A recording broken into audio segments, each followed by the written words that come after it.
Nevertheless, the time of darkness and despair will not go on forever. The land of Zebulun and Naphtali will be humbled, but there will be a time in the future when Galilee of the Gentiles, which lies along the road that runs between the Jordan and the sea, will be filled with glory.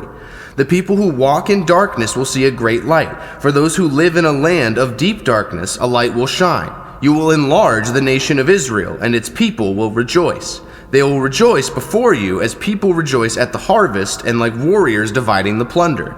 For you will break the yoke of their slavery and lift the heavy burden from their shoulders. You will break the oppressor's rod, just as you did when you destroyed the army of Midian. The boots of the warrior and the uniforms bloodstained by war will all be burned. They will be fuel for the fire. For a child is born to us, a son is given to us. The government will rest on his shoulders, and he will be called Wonderful Counselor, Mighty God, Everlasting Father, Prince of Peace. His government and its peace will never end. He will rule with fairness and justice from the throne of his ancestor David for all eternity. The passionate commitment of the Lord of Heaven's armies will make this happen. The Lord has spoken out against Jacob. His judgment has fallen upon Israel, and the people of Israel and Samaria who spoke with such pride and arrogance will soon know it. They said, "We will replace the broken bricks of our ruins with finished stone, and replant the felled sycamore fig trees with cedars.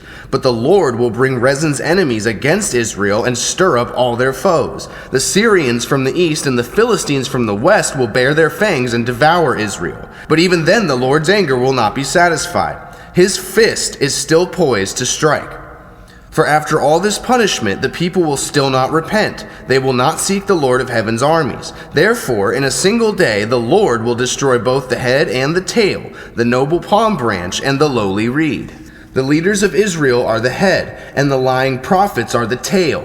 For the leaders of the people have misled them. They have led them down the path of destruction.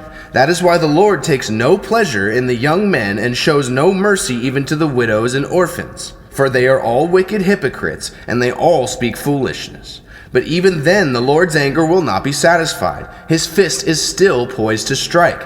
This wickedness is like a brush fire. It burns not only briars and thorns, but also sets the forests ablaze. Its burning sends up clouds of smoke. The land will be blackened by the fury of the Lord of Heaven's armies. The people will be fuel for the fire, and no one will spare even his own brother. They will attack their neighbor on the right, but will still be hungry. They will devour their neighbor on the left, but will not be satisfied. In the end, they will even eat their own children. Manasseh will feed on Ephraim, Ephraim will feed on Manasseh, and both will devour Judah. But even then, the Lord's anger will not be satisfied. His fist is still poised to strike.